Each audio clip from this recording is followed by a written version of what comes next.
today I'm talking about the changing political scene here in Scotland. Now, that might not sound like a really exciting subject, but considering the political time that we are in, it is going to certainly affect, of course, the UK, which will affect Europe, which will affect the whole world, as we are coming in to a time period where we have major elections over the next approximately about 2 years or so. We have got major elections here in the UK, in America, and a couple of countries in Europe as well. And it is a huge thing. It will impact the world. It absolutely will do. And there's been many changes. Now, obviously, the political scene in Scotland has been shifting ever since about the middle of September.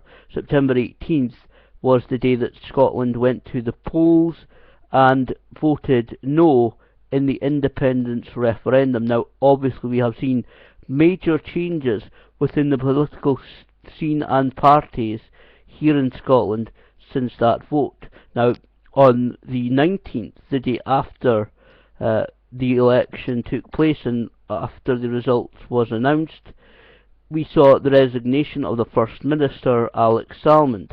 Now, another political leader has since resigned, Joanne Lamont of the Scottish Labour, which I'll get to shortly. But all these changes in the Scottish political scene are certainly having an effect on what's going on. Now, after the Scottish independence vote, the Smith Commission, led by Lord Smith of Kelvin, was set up as one of the promises by the Westminster parties, and saying that they would, if in the event of a no vote, they would look and see what more powers could be given to Scotland as a kind of an agreement, a kind of just really, to be honest, in my opinion, a pacifying measure. Tried to keep the Scottish voters on their side, at least voting no. To be honest, I've said it before, and I'll get to it in a moment, about just the plain scare tactics that were used in the independence referendum.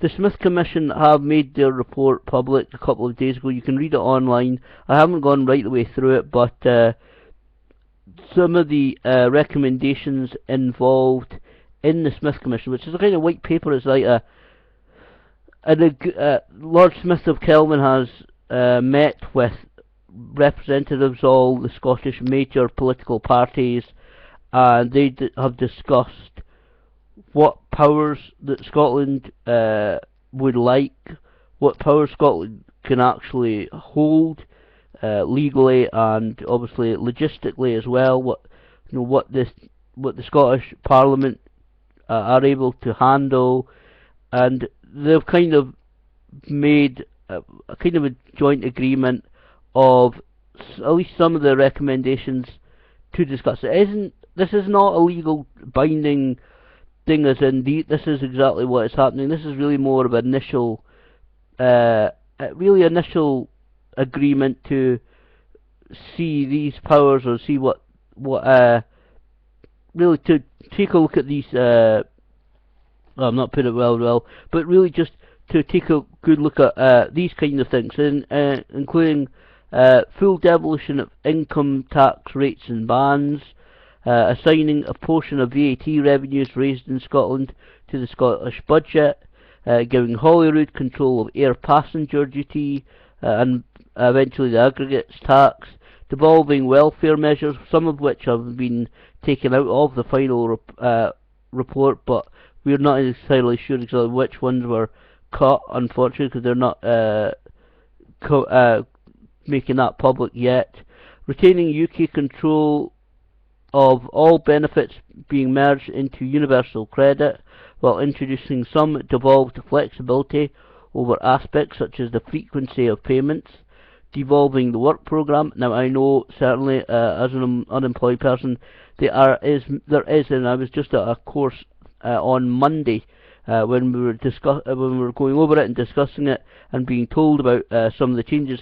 There are major changes coming into the benefits programs, especially for those who are unemployed. There are major changes in the way that things will be handled, expectations, the methods, a whole lot of that stuff will be coming up over the next couple of years. And putting Holyrood in charge of its own elections, which could allow MSPs, which is members of the Scottish Parliament, to give 16 and 17-year-olds a vote in the 2016 Scottish Parliament elections. Now, I mentioned that there are major elections coming up. Next May 2015 is the Westminster, the UK really general elections, which will put to the vote the seats for the members of Parliament in Westminster, both in England, Wales and Scotland. So that is a major thing. And then the following says there 2016 it will be the Scottish general election. So the members of Scottish Parliament for each different Scottish area will actually be decided. So, like I said, it's major things that are going on. Obviously, last night as well, we saw a major Scottish figure resign. Gordon Brown, former UK Prime Minister, resigned as an MP. He's to stand down as an MP at the next general election, as I said, this coming May. He is the Member of Parliament for the Kirkcaldy and Cowdenbeath area. He is, of course, member of the Labour Party. He ruled out a Labour peerage, but he did say that he is going to be a United Nations Special Envoy of Education. What that role will entail, we don't know. Obviously, a lot of these things, they're not made hugely public, but he will, after May, whenever I don't know, we don't know the timetable. I said a lot of this stuff, we don't really know the ins and outs of it, but certainly when he takes that role, sometime after May, probably June, July, possibly, it depends on what space of time there is between the election and him taking up his new role. He will be working as a very special envoy in the United Nations on education. Of course, he was the Chancellor of the Exchequer, which is the guy in charge of the money in Westminster, from 1997 to 2007, before spending 3 years as the Prime Minister in 10 Downing Street after Tony Blair resigned. And of course, we all know that Labour lost power in 2010 to the Conservative and Liberal Democrats. And, you know, to be honest, even though I have never really liked him.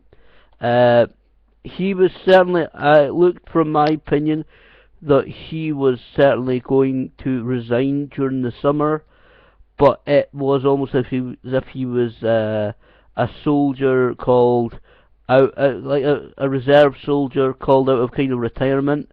They have like a reactivation clause on him, and he was certainly the one putting across all these scare stories regarding if people voted yes in the Scottish independence referendum on September 18th. And there was a heck of a lot of scare stories that companies will leave Scotland, jobs will be lost, you know, the currency will, system in Scotland will fall to pieces because Scotland will not be able to use the pound, even though we legally could. And so many scare stories. He was certainly the one that was, I don't know whether he was behind. I don't think he was behind them, to be honest. I don't think he has that kind of intellect, but certainly he was the one given the job of actually putting across to the public all these scare stories and about how society will fall and crumble in Scotland if people voted yes, which is really, to be honest, in my opinion, one of the reasons why it ended up being a no vote on September 18th. Just unrightly so, I think. It was just all the scare stories scared too many people, and it's just unfortunate that happened. So to be honest, it's no great loss. I've never really been a huge fan of his, and I don't think, to be honest, to politics nowadays, he is any great loss. A UN Special Envoy for Education role, it's really a diplomatic role. It doesn't involve much work, which really does suit him, to be honest, in my opinion. Now, talking of Labour, I said another Scottish leader resigned. That was Joanne Lamont, the leader of Scottish Labour. She resigned citing several different reasons, including saying, and this is direct quote, that in her opinion Scottish Labour was treated like a branch office of London. Now, that is something that I have said for many years. That, instead of Scottish Labour, Scottish Liberal Democrats, or the Scottish Conservative Party, so a couple of the main parties in Scotland actually being allowed to adjust their views or their methods or the way they would do things if they were in power, because you hear all the time, obviously, from shadow cabinets, from obviously the opposition parties all the time. No, if we were in power, we would do this, we would do that, we would do this. This way, we would do that way. I have said it continually that they're not allowed to adjust their views or their methods or their opinions when it comes to actually adjusting things for Scotland, for what would work in Scotland. Obviously, Scotland and England, we are liked by unfortunately by the United Kingdom, Great Britain, etc. But they're two very different countries, not including Wales or Northern Ireland here at this point, because they are very, very, very different countries. Anybody from there or living there or visiting there can tell you that. But we are two very, very different countries with obviously two different sets of people, two very different cultures, completely, two very different cultures. What works in Scotland might not work in England. What might work in England might not work in Scotland. Either way, these methods, the approaches, certainly ideology, certainly so much culture stuff.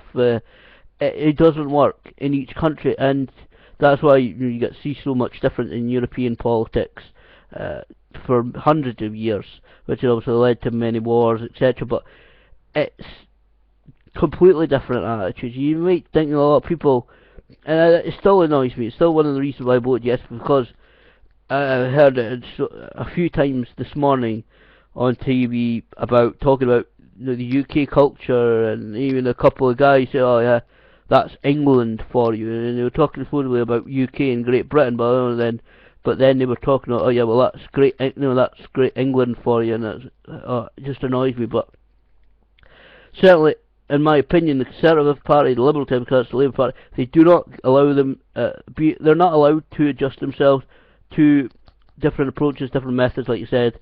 They're just basically told by Westminster, this is the party line, this is what you must say, this is the approach you must take, and that's it, that's final. And I'm not really surprised that Joanne Lamont cited this reason as one of the reasons why she resigned as the leader of the Scottish Labour Party.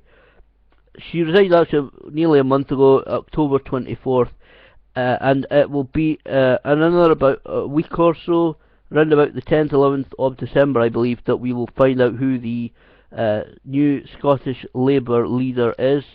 The candidates for the Scottish Labour leadership is Sarah Boyack, an MSP, Neil Findlay, also an MSP, and Jim Murphy, who is a Member of Parliament, which means he is a representative of his area for Westminster. The declared candidates for the Deputy Scottish Labour leader, which is obviously the second in charge, is only two of them, so last time I checked, Katie Clark MP and Kezia Dugdale, who is an MSP. Obviously, I do not follow Scottish Labour interpolitics too much, uh, so I don't really know a huge deal about these candidates. Uh, Obviously, many people in Scottish Labour hoping for a breath of fresh air, a brand new approach, obviously a successful new approach by whoever takes the leadership of Scottish Labour around about the middle of December. To be honest, obviously, even though like I said, round about a week or so, we will know who is the new Scottish Labour leader. We won't really see anything of them until January. Of course, we have Christmas coming up, obviously the Christmas holidays for Parliament, and just the general time it takes for them really to get into the job, to really take charge, to find their feet. We really won't hear, due to, obviously, as I said, political schedule, timetables, until at least about the middle of January. So it'll be good to see who takes over and see what statements they make once appointed, in exactly what their position is going forward with the Labour Party in Scotland. I think it's something like actually the 13th of December. I believe that will be announced. So, like I said, middle of December, we'll hear from really from just after the start of January. Now, obviously, I mentioned near the start there about Alex Salmond, the First Minister of Scotland, stepping down on the 19th of September. Now, he has obviously been replaced. Now, the Scottish National Party are the ruling party here in Scotland. They are the ones in power in the Scottish Parliament. They have the majority of seats in the Scottish Parliament, which is of course why they are formed the government. It's a bit of I don't know. It's certainly, I don't know what you would think about it, but still, in my opinion, I think it's good that the SNP, Scottish National Party, appointed their new leader extremely quickly. There's actually a bit of a background to this that goes back 10 years. Now, in 2004, the leader of the Scottish National Party was John Swinney, and he actually resigned in 2004. He took over actually, I believe in about 2000. I believe it was Alex Salmond, the now former leader and First Minister. When he resigned, John Swinney was elected to be the new leader. He took over, as I said, resigned in 2004. Now, in 2004, a lady called Nicola Sturgeon was a candidate for the leadership position in the Scottish National Party. And again, I don't want to say it again because some people may not be too much known about Scottish politics, but so the Scottish National Party may think SNP is that anywhere near BNP or UKIP or anything. No, completely. And to be honest, in my opinion, I think BNP kind of took the name from SNP, kind of copied it, but SNP are a major, genuine political party who welcome everybody, whatever race, colour, creed, etc. you are. They're a really good political party, which is why I support them. Nicola Sturgeon was the a confirmed candidate for the leadership in 2004. Now, Alex Salmond decided that he really needed to get back into the Scottish National Party leadership position, and he went to Nicola Sturgeon after he had actually thrown his hat into the ring and confirmed himself also as a leadership candidate. Went to Nicola Sturgeon, and after extensive talks, there was actually a good BBC documentary on about Alex Salmond. I think it was last week or the week before on BBC television, BBC Scotland. It may be still available on BBC iPlayer if you're in the UK, or in I don't know whether it's available outside the UK in any particular area, but it was really good. he had discussion with Nicola Sturgeon, and she agreed to be his deputy for the Scottish National Party if obviously if they won if he won the leadership of the Scottish National Party, which of course he did. She agreed to work his deputy, giving up her own candidacy for the leadership. And I have to say, over the past 10 years, which they have done, they have held these positions, I think they've done really, really well. Certainly, in my opinion, I've said it well many times before, it really has been the Scottish National Party that has actually pushed the interest of Scottish people.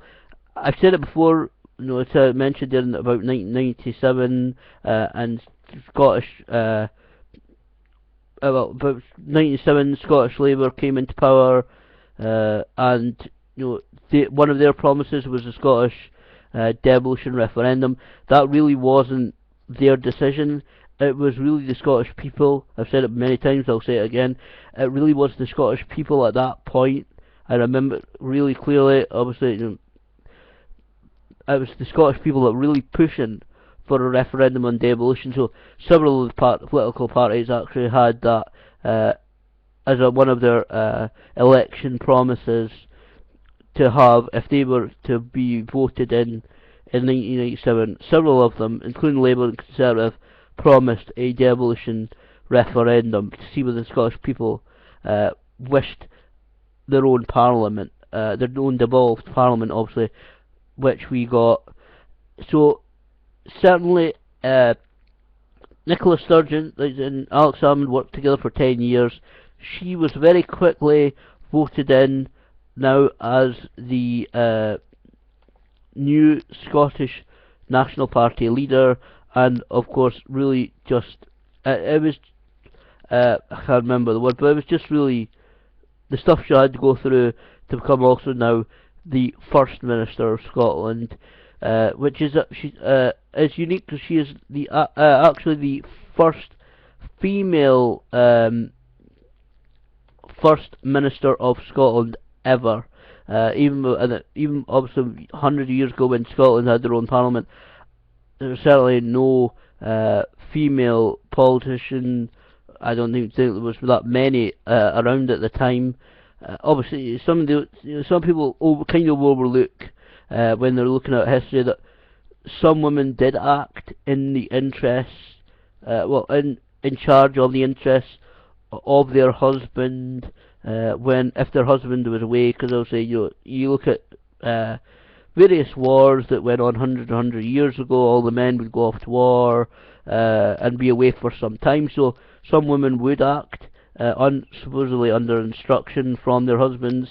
So they would, their opinions would be respected because it was supposed to be. You never know really how much they actually took charge of themselves, but obviously it's claiming that they were acting under instructions only of their husbands. But there will certainly be no female First Minister of Scotland, so she is the very first one, which is really good. And of course, after her confirmation this week of being the First Minister of Scotland, she reshuffled her Scottish cabinet. So there are a couple of changes. Well, I think they're all changed actually to the Scottish cabinet. I'll run them down. I might as well tell some of the who the people are and their positions now in the cabinet. Obviously, the First Minister, Nicola Sturgeon, with John Swinney as the former Scottish National Party leader, is now still the Cabinet Secretary for Finance, Constitution and the Economy. We have Keith Brown, who is the Secretary for Infrastructure, Investment and Cities. Rosanna Cunningham is for Fair Work, Skills and Training. Angela Constance for Education and Lifelong Learning. Shona Robinson, who is a local girl here in Dundee, for Health, Wellbeing and Sport. Alex Neil is for social justice, communities and pension rights. Michael Matheson is Cabinet Secretary for Justice. Richard Lochhead for Rural Affairs, Food and Environment. And Fiona Hislop is the Cabinet Secretary for Culture, Europe and External Affairs. So quite a split, and an unusual 50-50 percentage split when it comes to male-female ratio in the Scottish Cabinet. That wasn't, I don't think, meant. I don't think that was Nicola Sturgeon's full intentions. To be honest, I think it just worked out that way. A few well-known names there, like Rosanna Cunningham, like I said, Shona Robinson, stalwarts of the Scottish National Party over the past several years, including Rosanna Cunningham, Fiona Hislop, Michael Matheson, certainly stalwarts of the Scottish National Party over the past 10 years or so, have been rewarded with a cabinet job. So obviously it's certainly going into the next few months. What can we expect? Well, like I said, the Smith Commission, led by Lord Smith of Kelvin, has released their report. That will only be really taken as an initial thing. Certainly over the next few months it will be debated in the Scottish Parliament, in Westminster as well. Obviously there's lots of legal things to go through on it, lots of lawyer talk and a lot of processes to go through to see which ones can be devolved and what to really finalise what happens. Like I said before though, nothing's really going to happen until at least the middle to late next year because of the general election next year in May for Westminster. Nothing can really happen and certainly a major step forward in a major legal way regarding any more devolution of powers to the Scottish Parliament until after the general election, because there is obviously the particular schedules in place. There's the campaigning for the general election through all the parties and all the seats, other members of Parliament. So there's time scheduled for that, which means really there's not time for it to go through any major hurdles before then. So hopefully this whole process will keep going with no general election for the Scottish Parliament until 2016. Hopefully the powers that be will continue to work on this and be involved in this process and continue to push it forward so it doesn't just get really left on Westminster's doorstep for them to have a look at for several months. That would be the worst case scenario in my opinion, for it just to be taken, okay, Westminster, now you look at it, and also like I said, they won't get back to us for several months, at least until the middle of late next year, after whoever, and it depends on who's in charge, it depends on who gets into power after May in Westminster and what their attitude is towards this so-called white paper, as I said, initial discussions and agreements between the political parties in Scotland. Like I said, earlier though, there's talking about the Scottish, the differences, what the political parties in Scotland are told by their Westminster and England superiors. They may agree here in Scotland with Lord Smith one thing that has gone into the Smith Commission report, but then the overlords at Westminster may decide, well, no, that's not acceptable, we don't wish to do that, we don't wish to do this. So it is entirely dependent on who is in power come June really next year, and what their attitude is towards some of the steps that are actually set out in the Smith Commission report. Hopefully it will not take too long, hopefully they can get to it. Obviously, like I said, major elections coming up. 2016 I don't think should affect it too much, because it'll be about May 2016 for the Scottish general elections. So to be honest, I don't think there'll be too much of an aggravation too much of an interruption. It won't be like a general election, so it'll be interrupted in England. Then a general election, so it'll be interrupted in Scotland. I don't think there'll be, hopefully, like I said, hopefully the powers that be will look to continue the process as much as they can over the course of the next year or so while these general elections are going on. Hopefully we can take a major step forward, but certainly it's changing times in Scotland. Nicola Sturgeon has just taken charge this week. She's to be honest, I've got faith in her. Hopefully she can push forward with this stuff, and hopefully, like I said, it's going to be a lot different depending, like I said, there's a lot of it's depending on the Westminster side of things, unfortunately, which is again one of the reasons why I said, and I went and I did vote yes on September 18th, but I'm really hoping that certainly, to be honest, it is obvious that the people of Scotland are pushing for another change in the powers of the Scottish Parliament. Nicola Sturgeon did very quickly mention about wanting, obviously, to continue to push a little bit for independence. At this time, obviously, it's going to be more for the more devolved powers, but hopefully, the Scottish Parliament has got people involved will continue to push forward, because certainly you ask many people in Scotland, even if they voted no, there is certainly, and I hate to use an analogy thing, but the air, you can certainly smell the change in the air. People of Scotland are really not, a lot of people are not happy with the response after the no vote that Westminster is giving us. So I think it's a certainty that change is needed. Change will happen. We just need to keep pushing for it. And over the course of the next year or two, more powers, changes in the relationship, more self-assessment from Scotland, and assurance from Scotland as well, will help push us forward. Obviously, I mean, the Scottish Parliament and Scottish people would not be obviously claiming to cut off the relationship with England, Wales, Northern Ireland. If it was a yes vote, we were not going to do that. And certainly, obviously, there's a lot more stuff that I could do, but I'm going on for long enough.